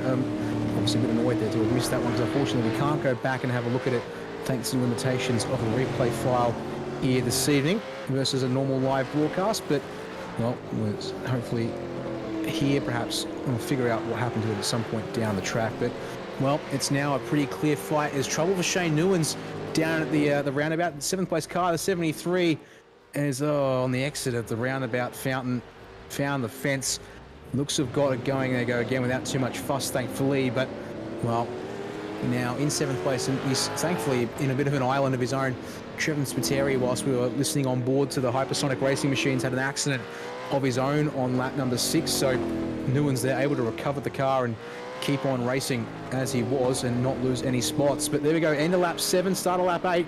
Race leader Coleman brings it down onto the lane. He's followed in by Michael Dumbrell, who really fired that car into the pits there from the 055. That was definitely pushing things there. But Scott McCune, the one to go 8 laps here in the opening stint of this race. So that will be interesting to keep our eyes on towards the end of it there. And what can the 77 do by going for the overcut? He does have traffic to keep an eye on in the form of Ryan Gordon and Brad Harris, who, after both pitting way earlier than I thought that they should or would be, have come back out in line with each other once again. This time, though, it's Gordon who hangs on to the advantage for the time being. But what can McCune do here to clear this traffic nice and promptly? Because, of course, every bit of time lost here under traffic is just free time to David Coleman. Presuming here that Coleman gets himself off of pit lane nice and steady and on board here with your race leader, as he can't get through before turn 8. He can set the run up for turn 9 nice and easy, but that's just a little bit of time that he'll have bled there up the hill as he comes down the old start-finish straight here at Longbeach a long time ago, and thankfully clears both those cars before turn 9 without too much fuss. So he'll get around here to turn 10 and 11 and surely get down onto the lane. But his gap will now be, well, we'll see if he can close the gap to the race leaders, but I'm not too sure. Look at how close these boys get here off the hairpin, and McCune peels hard right through the gap in the wall. Gets car down onto the lane on the limiter nice and early there to make sure he gets that one stopped. It's, oh, trouble for David Worrell. Exit at turn 1 there, and that car looking worse for wear on both sides of the vehicle. Unfortunately, has come unstuck in the third race tonight. It looks like he's just come out of the pits as well on lap 7, so maybe a bit of a tangle up there with somebody else, as Brad Harris has had trouble on that lap there. So something gone wrong there for the 74. Oh, he's overshot turn 1. Oh dear, 2 races, 1 tonight. Early out of sequence pit stop as well, throwing things for a bit of a loop there, and now down in 14th place, nearly a lap behind the race leaders, and now a long way behind the drivers he'll have been racing for actual positions in class. So I think we now have to wave goodbye to any chance of Brad Harris making it the clean sweep here tonight in the category. So there you go, David Coleman back to the race leaders. The pit cycle completes for our over 2 litre V8 class drivers here tonight. And the gap still at 4 seconds to Michael Dumbrell. And Scott McCune has come back out there in third place. He's got about 2 seconds between him and his teammate ahead that he'll have to try and make up here. And somehow we've got to find a way to claw back in Coleman, get the pressure back on in the second half of this race. See a couple of cars coming out of the lane. Brody Sentence is back into the pits once again, and he's also joining the pits by the first of our under 2 litre cars. The TCR of Matt Anderson in the 118 machine is rolling once again. So there we go. Service complete for him. He should be good to the end of this race. About 13 laps or tank for these cars based on the fuel restriction and fuel burn for them tonight. So he will be looking to get a clean nose here to the end of the race. Car is in good shape, thankfully, but he'll be needing to find some pace to sort things out. And how about this? He comes out behind Ryan Gordon and Trevor Spiteri, but Spiteri here, of course, will get on through with the extra pace of that V8 machine. But we'll have to wait and see now. What does Ryan Gordon do? Because he surely owes everyone another stop in that 88 machine up ahead. So while he is back to third place in class, I don't see him hanging on to that for long. It's going to have to be one heck of a safety car and one heck of a fuel-save drive from Gordon here to fix things up. He's lapping in the 127s, but that's putting him on pace with the 2 leaders of the class currently, Luke Hogan and Joshua Peacock. And in fact, Luke Hogan brings his car down onto lane, the number 7 machine, opts to respond to Anderson's pit stop there perhaps, and sort things out for him and get that damage on the right side of that car fixed up as well. Joshua Peacock will go through and take the race lead here in the under 2 litre category. In the meantime, obviously still got a couple of laps under his belt when it comes to fuel, but all about getting into the pit lane, getting the laps in cleanly and not getting tripped up by the guys in these V8s, of course. And making sure you get your passes done right affects both cars around here and will be crucial, especially when we've got guys racing for position. Here's how the pit strategy looks like at the moment. See if you can see there now, 7 laps on the tank for your top 2 drivers. So they should get at least another 7 out of this final stint, and then it'll be a 6-lap run to the end. And you can see here coming to the end of their second lap and get the 3rd one started here for David Coleman and Michael Dumbrell. Yes, Scott McCune there able to get the extra lap out, but it doesn't seem to have done him well so far. He's got some ground to make up to make things work. Dylan Thomas there, P4, is now on a bit of a lonely island. He's been able to clear out from Mario Real thanks to his better pace for the most part now, but dropping a bit of time to your leaders ahead, which won't be doing him any favours. And, well, unfortunate for him, could have gone with the race lead. He got that race win in the 2nd of 3 tonight, obviously just a couple of minutes ago, but so far here in the 3rd race has not gone to plan for him, I'm sure. There's your P5 driver in Mario Real. Unfortunately, it's a bit of a quiet one for him. Had a bit of a chance here to sniff at Dylan Thomas, but not able to stay with him in this next part of the race. There's David Roll, 6th place in the outright for him, and also now 6th in the over 2 litre category as well. And your leader in the under 2 litre TCR class is still Joshua Peacock. He's going to run that tank out a little bit longer, it would seem. Wait to see how that changes the strategy and where he comes out in relation to Luke Hogan in particular, who's currently down in 11th place and a fair way down on the timing tower.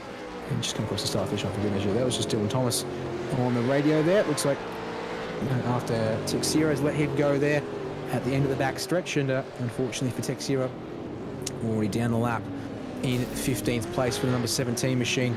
It's been a bit of a rough night for him, and the car certainly showing its war wounds this evening, but continuing to stick it out. So good on Andrew there for pressing on, and got himself another 9 laps of racing to do here at Long Beach. Hopefully he'll be able to get that one to the end without too many more dramas, and at least consolidate what might be a 15th place finish. We'll have to wait and see. He might get a couple more spots because Brad Harris owes a pit stop to get home to the end, but that will come pretty soon here. It's checking back in with our race lead. You can see the gap is stable at just under 4 seconds, so has backed off a little bit here in relation to Michael Dumbrell and Scott McCune. They actually picked up a bit of time last lap. Here are their personal bests all session long. You can see that Coleman putting the fresh tyres at the start of the race to good use, went and smashed down a 119.952. One of the few 119s we've seen tonight in race conditions, but I can tell you last time around, a 121.4 from your race leader versus a 120.85 for P2 Michael Dumbrell here on circuit. So that will have changed things up a bit there. And it looks like he's gained a bit of time once again. Scott McCune also similarly in the 1 minute 20s at 20.9 last time around for him. So good pace consistency as he comes down the front straight, and to pull out there from in behind the 74, Brad Harris, who's continuing to race around here on track, but surely there's a pit stop as David Worrell comes back out of the pits. Got a clean car underneath him once again. He'll just have to try and get out of there in time, and indeed slots in behind McCune there without too much fuss, although maybe that will slot in behind Brad Harris. So that will be how he sorts that one out here. So race leader picking up some traffic now, a little bit of one car there in Luke Hogan off of turn 5. Hasn't hurt him too much, I don't think, but every little bit counts, of course, around a track like this at Longbeach. The traffic will give, it will give, and it will take away, of course, as we have a look at the overhead shot here, thanks to the chopper cam, which gives you a good sense of obviously how narrow things are around here. Of course, narrow street circuit and concrete walls all around. Only a little bit of tyre bundle with a few critical spots to make things a little bit less painful if they go horribly wrong. And turners like there, turn 8, you've got to get it into the apex, so you've got to trust yourself to get close to that wall, but not risk finding the fence for good measure. Thomas continuing to pay his thanks and appreciation on the radio for the traffic that he's getting through here, which is good to see, and keeping things nice and brief to the point as well. And you can see trying to keep running this race, a bit of a lonely spot for him at the moment. 9 seconds, watching more than 9 seconds off the back of Scott McCune. It's actually 12.7 unfortunately for him, so I don't think he's going to catch up at this rate, and he's still lapping about a second off of these guys in this leading group, unfortunately. So going to have to be some pretty serious changes and drama for things to be different there. As you can see on the pit overlay down the bottom there, David Vincent's brought his car down into the lane once again. The 55 machine had a lengthy pit stop in the first, for his first pit stop was very lengthy already. Unfortunately, the car's sporting some more damage and has clearly found the wall a couple of times. Not too bad, thankfully, unlike what we saw earlier on, but that will mean that he looks like he's going to actually spend a bit of time getting the car fixed up without going for full repairs here. And, well, while we're checking here with David Coleman, our race leader, you got a chance to chat to one of the drivers from IPRA New South Wales eSeries. The 818 of Dylan Thomas has jumped into the green room, so I'll bring him up here to have a chat with us while we're watching the race here. Dylan, well done on the race 2 win earlier on the broadcast tonight. Unfortunately, though, a little bit unstuck here in the third race, and race 1, a small mistake as well. How did things sort of go in those first couple of races? Can you talk us through that tonight?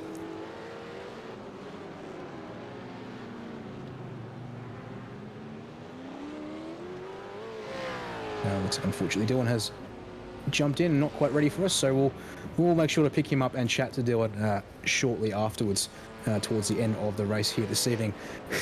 My apologies there, perhaps, if I've grabbed him a little bit unexpectedly. Well, whilst we were just thinking about that and keeping our eyes on the live footage, you can see Michael Dumbrell, Dylan Thomas and Mario Reel have all opted to bring the car down the pit lane here at the end of lap number 14. And there we go, just being confirmed. Unfortunately, some issues for Dylan. No worries, mate. Hopefully get them sorted, and we'll chat with you when you're ready to go there. No worries at all. But here's the action off of pit lane. Michael Dumbrell hangs on to net second at the moment, I think, from Dylan Thomas, who's been a very lengthy stop in not a lengthy stop in comparison. He's just obviously a long way back, and Mario Reel following him down onto the lane. You can see their Reel in the background shot, yet to get to the pit exit line. So my 818 will settle into what should still be net P, actually still net P4, my boy. He comes out and he's actually going to sit exactly where he was on the timing tower. As there we go, David Coleman brings it down the lane into lap 15 for the race leader, and that should now be the chance for him to get that car filled in. Scott McCune, though, is going to go another lap once again, stretch this tank as far as he can go, and make it 16 laps to 2 tanks. We'll be curious to see if that pays off at all, but, well, not too sure about that, to be honest, after what we saw at the start of this race. Well, hopefully get a chance to try chatting with Dylan now. Can you hear us, Dylan? Hey, there we go. That's better. Excellent. Good to have you here with us, mate. Obviously, been a bit of an up and down. It was a bit of an up and down night for you last week. Congratulations on the race 2 win, of course. Able to get the result there after a small issue for David, but things not quite going away at the start of race 1, and not quite the way you'd like perhaps at the start of race 3 as well. Sort of talk us about races 1 and 2 for starters. How were things from your perspective last week? Yeah, I struggled a bit with the setup. I found it was pretty much understeer going into the corner for me, but then oversteer coming out. So I found it really hard to find a balance that I liked. It sort of made it very easy for me to pinch a brake trying to overcome it. And then, yeah, as you would have seen through some of the races, I clipped a couple of walls here and there, just struggling with that. Yeah, it's fair enough to make those points. Of course, this is a very tricky track in the best of circumstances. Throw you at it in a V8 supercars, but you see there get a little bit sideways on the broadcast there on lap 16 here in this third race. But yeah, add in the challenge of Longbeach, the supercar, but also 100 kilograms of ballast added by the admins to try and slow you guys down a bit, it would seem. I guess yeah, that kind of ballast there is going to be very important to changing the way the car behaves. And yeah, it's a difficult car, no driver aids and such. It looks like, yeah, definitely a handful to say the least around here at Longbeach. Yeah, absolutely. It's one of the hardest cars on the platform, in my opinion. It's like I said, there's no ABS, no traction control, nothing. It's just all control on your own inputs. So tiny errors add up to big errors pretty quickly. Yeah, like I said, Longbeach is a really tough track. There's no forgiving at all with any mistakes there either. Yeah, you might get away with a couple of spots to tyre bundles, but for the most part it is unfortunately concrete that will greet you if things go horribly wrong. Well, hopefully we can chat to you a little bit later on in the race, but I think what we'll do is we'll get back to focusing on the racing action here from the end of the third race here, because it looks like your teammate David Coleman had Michael Dumbrell for a bit of company. So thanks for chatting us to, and hopefully if we chat to you a little bit more at the end of things, if there's anything else to add later on there. Yeah, no worries, sounds good. Enjoy. So there we go. Race 2 winner Dylan Thomas will join us for a quick chat this evening. Big thanks to him, of course, for being able to jump in for that. But here's the action I'm talking about. After this second pit stop cycle, these guys should be good to the end. And Michael Dumbrell has found some serious pace on the last couple of laps here. Was a second faster in the pit lane as well, which will certainly have helped. But now he's gone from 4 seconds back to inside 1 second on your race leader, David Coleman, there in the 640. Now, the traffic here might play a little bit of a role, but able to get past... that is Joshua Peacock there, my apologies, in the 117, who are able to get past him without too much fuss there. On the front stretch down to turn 1. 3 laps to go here in the final race of IPRA New South Wales. And now we look to see, can Dumbrell get to the back of Coleman once again? Lost a bit of time off the hairpin, it seemed, compared to the 640 ahead. And trouble, we've been talking about this for Scott McCune at some point at the start of lap 18. Looks like he may have clipped the fence. That would be clipping the fence perhaps at turn 1. Although it looks like the car's relatively healthy. So interesting there, but has dropped off the back of Dumbrell, who wasn't that far behind. And, well, unfortunately, that will put him back in third place well and truly. More troubles for Andrew Texera on circuit.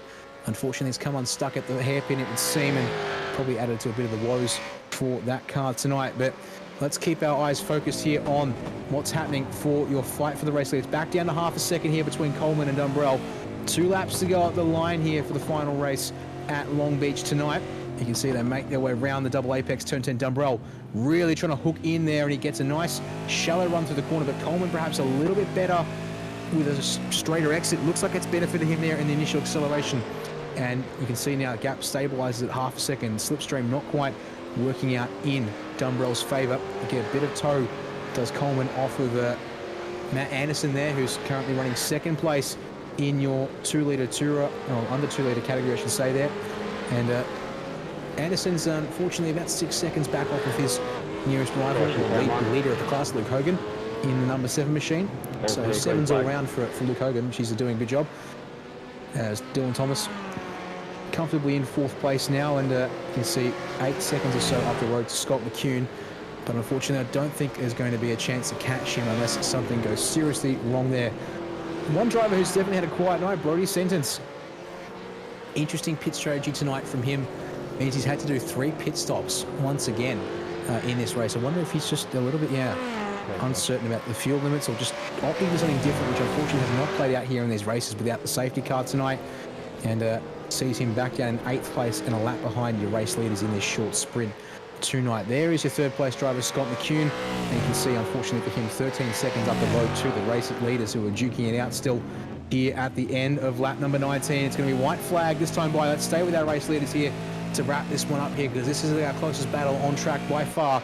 Can Michael Dumbrell find something to unseat David Coleman here and get the race win for himself tonight? Can David Coleman finally convert that race win? He probably should have picked himself up in the second of our 3 races tonight. Down to turn 1 we come. Gap halves to 0.3 of a second there, but bit of that back and forth, of course, with acceleration and braking. It's half a second now as we exit the fountain for the final time. Turns 2 and 3 here at Longbeach. All looking fairly steady, but they're pushing pretty hard here in these cars. Up and over the curbs through turn 5 there. Out to the wall and exit, leave nothing to spare there for Dumbrell. And let's just stay on board, I think, perhaps if we can. That'll be a good option as we come through turn 6. Little kink afterwards apparently counts as turn 7 around here. I wouldn't never understand why Americans count corners the way they do, but I'll leave that rant for another day. As up to turn 8 we come. Looking pretty steady there. Dumbrell a little bit more confident to return, it seems, but Coleman's done enough to hang on for now. He's not got long left to be able to hang on and convert this into a race win for our final race tonight. Down to turn 9 we come. Late on the brakes from Dumbrell, but he's not able to hook up the apex the way he wants. Gap stays at half a second into turn 10. It's going to have to be one heck of a send at the hairpin, but no, there is going to be no send this time by from Michael Dumbrell. He will set off a P2 here tonight, and off the corner we come. It's going to be David Coleman to convert what probably should have been 1 race win in the second. At least makes it 1 race win tonight, when maybe it should have been 2, but I think he'll be fairly happy with that result there at the end of it all. Scott McCune, 1 race winner with his name tonight, picks up a podium here in the final race for the evening, and well, he'll be hopefully happy with that one there, but probably a couple of things he would have wished to gone a little bit better for him. Dylan Thomas there to round out 4th place, and another result for him that I think he'll be fairly happy about, but obviously a little bit of improvement would be nice. And Mario Real will round out the top 5 as the last car on the lead lap here, and to come across the line. There we go, as all of our drivers going. So it was Luke Hogan there who took the flag in the under 2 litre category in the number 7 machine, after unfortunately Brad Harris and Ryan Gordon, very unusual pit strategies for them, saw them, it seemed, out of contention tonight. So a little bit of a surprise there, but well, that is how it goes sometimes when you're racing around a circuit like this. So there are the full results from this 3rd and final race of IPRA New South Wales eSeries 4th round at Longbeach here. The 3rd race going to David Coleman tonight there. Half a second, 0.6 to be precise, ahead of Michael Dumbrell there in the 055 for Hypersonic Racing. And then it was Scott McCune who rounded out the podium there tonight in 3rd place for the over 2 litre category. My apologies. Dylan Thomas there in P4, ahead of Mario Real for P5. Brody Sentence, solid 6th place, but looks a bit funny there being a lap down. Unfortunately, pit strategy not working out for him tonight, but he does come home cleanly there in P6. Hit a David Wall there in a P7, and then your leader of the over 2 litre category, under 2 litre category, apologies, in P8 there in the number 7, ahead of Matt Anderson in the 118 machine. There was Joshua Peacock, 3rd place in class in the 117, and Shane Newens in between Anderson and Peacock there to round out your top 10 overall this evening. So we'll hopefully get a chance to talk to the top outright podium, but we may not get that chance. So what I will do is quickly walk you through the championship results after that racing at Longbeach. So in your under 2 litre championship, well, no surprises there. Ryan Gordon actually able to hang on to a championship lead there quite comfortably with his results. 375 points is his total here going into round number 5 in 2 weeks' time. But of course, your winner in races 1 and 2, Brad Harris, storms all the way up from, I believe it was P5. Yes, it was P5 up to P2 for the number 74 machine. 334 points to his name, and he just sneaks ahead of Matt Anderson, who after a decent round for the most part there in the number 118 machine, flips into 3rd place, but he's only 6 points back on 328 there in the under 2 litre points division. And then looking at the results for the over 2 litre category, Scott McCune hangs on, actually jumps Brody Sentence for the lead of the over 2 litre category with 355 points to his name. Sentence's results, unfortunately, not quite what he would like to be, but he's only 8 points back on 347. And then 3rd place tonight, after Longbeach, stays with Michael Dumbrell on 331 points. So it's all nice and tight to play for in both of the categories this evening. And of course, real quick, that means that it's Scott McCune, Brody Sentence, and actually Mario Real with a top 3 on an outright championship scoring system in this series, with at least one round to come in a couple of weeks' time. The IPRA New South Wales eSeries heads to WeatherTech Raceway, Laguna Seca on Wednesday the 27th of July.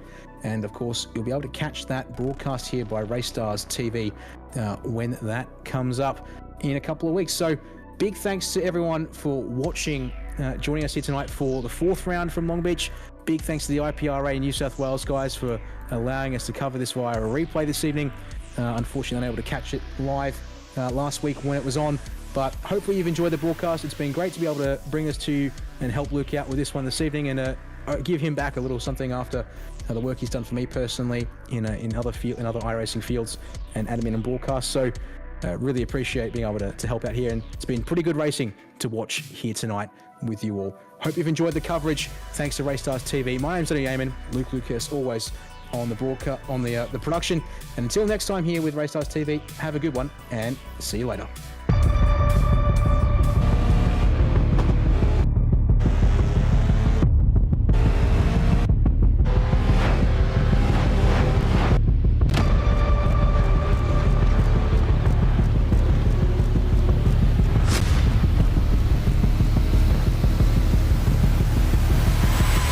Jordan Cox, I reckon he's going to go down the inside of him here.